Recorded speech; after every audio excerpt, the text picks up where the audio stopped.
Olá, turma! Nesse vídeo nós vamos falar da agenda da disciplina, o que nós ainda temos que cumprir na disciplina de gerenciamento do cronograma e sobre a atividade individual, as etapas, os modelos e as orientações. Aqui nós incluímos algumas dúvidas de colegas. Em relação à agenda, o período de preparação da atividade é de 14 a 21 de agosto, com entrega no próprio dia 21, tendo um questionário de avaliação ainda também no dia 21. A preparação para a prova de 21 a 25 de agosto.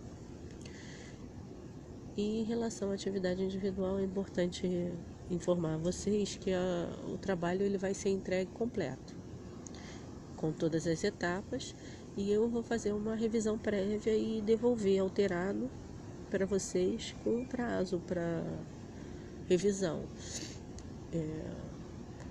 Com isso, vocês vão poder fazer uma segunda entrega já com o trabalho alterado. Qual o objetivo disso? Fazer uma interação, aumentando o nível de conhecimento e a qualidade do trabalho e também em relação à nota da atividade. Observem, por favor, que todas as respostas, a resposta de cada etapa, ela deve atender à descrição do caso. Então é importante reler o enunciado do exercício em cada etapa do trabalho para garantir que ele está adequado. São 5 etapas e eu vou fazer o upload do modelo junto com esse post, de novo, do modelo da matriz de atividade individual consolidada e o modelo do plano de gerenciamento do cronograma, para que vocês não precisem procurar. A entrega tem um formato, o arquivo ele deve ser salvo com o nome da disciplina e o nome do aluno, e encaminhado ao professor tutor para correção. São 5 etapas, como eu já falei, a atividade é composta de 5 etapas e tem como base o estudo de um caso de oportunidade profissional. O resultado de cada etapa é aproveitado na etapa seguinte. E o caso de estudo ele é descrito em 10 slides, falando de uma oportunidade no exterior, que tem uma especificação aqui sobre a empresa, explicando o que seria, qual o segmento, a política da empresa e também informações sobre o candidato, que é o nosso caso de estudo, na verdade, é esse cliente, esse candidato a emprego que está recebendo as informações da empresa e organizando um plano de gerenciamento do cronograma e como ele vai executar as atividades para poder conseguir a vaga. Dentro desse contexto, existem mais algumas informações sobre a oportunidade, que é irrecusável, que é no exterior, que existem diferenças de cultura e também sobre a família, falando sobre a vida do candidato, do David, que ele tem esposa, filha, sogra e que isso tudo vai ter que ser organizado e pensado. Como que ele vai fazer essa migração, né? Essa mudança para atender a vaga em outro país. Existe uma informação relevante sobre o tempo que a empresa está disposta, o que poderia aguardar ele no novo local de trabalho, que são 14 dias corridos também. Então a gente vai sequenciando as informações aqui, que são bastante relevantes, porque tudo que vai ser criado em termos de etapa tem que atender a esses requisitos. Fala também sobre um cachorrinho, um animal de estimação da família, e que isso gera alguma pressão, que ele se sente pressionado e precisa apresentar o planejamento do projeto.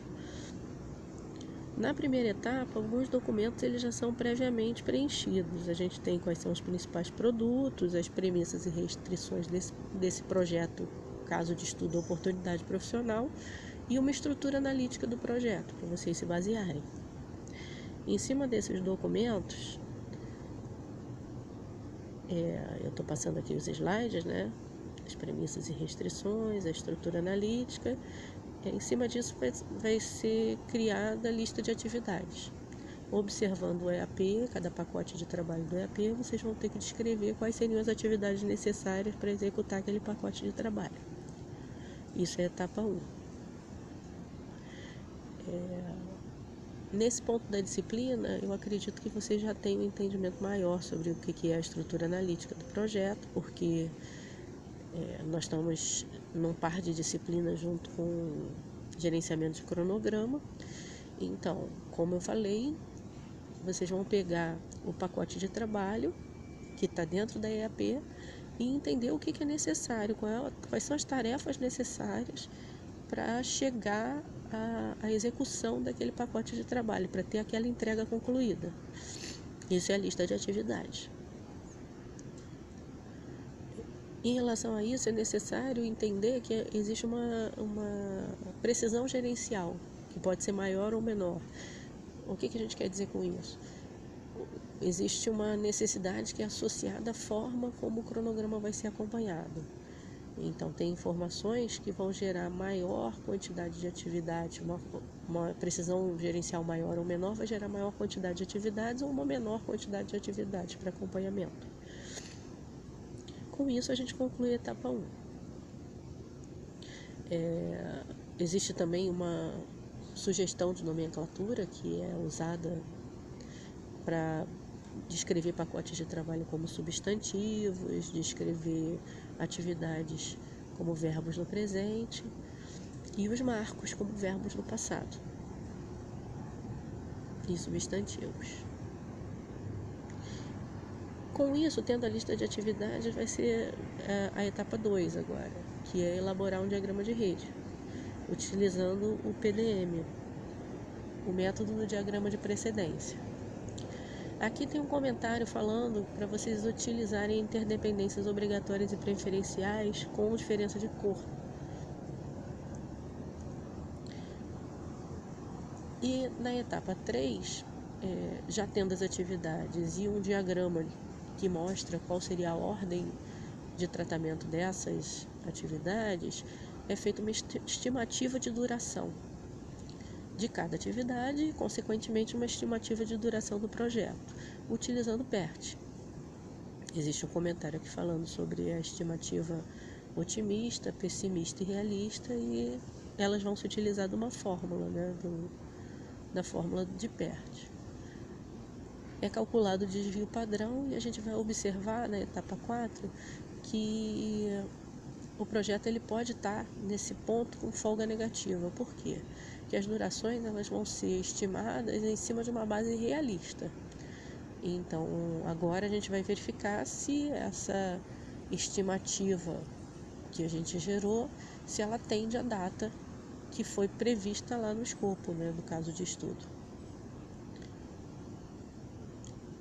Essa atividade é feita essa etapa 4 é feita em 2 partes. Numa primeira é calculado o desvio padrão e nesse ponto vocês podem se apoiar num software de gerenciamento de cronograma, mas é importante observar que os cálculos eles têm que ser incluídos no trabalho que vai ser entregue. A segunda parte da etapa 4 é utilizar essas informações de atraso, de final, de data fim, e utilizar as técnicas de crashing e fast tracking para organizar o cronograma de forma que ele não tenha folga negativa. Mais uma vez a gente comenta aqui que pode utilizar ferramentas de apoio, mas que as informações elas têm que estar descritas no trabalho que vai ser entregue. E uma vez feita essa redução de duração do cronograma, é necessário de novo calcular o desvio padrão. Por último, na etapa 5, o plano de gerenciamento do cronograma ele é atualizado. Bom, era isso que eu tinha para falar sobre nossa atividade individual, o que tem que ser feito, e também sobre os próximos passos, quais são as tarefas ainda que estão pendentes em relação à disciplina que a gente ainda vai executar. E tem um comentário aqui de novo sobre o formato de entrega. Obrigada pela atenção. Até mais.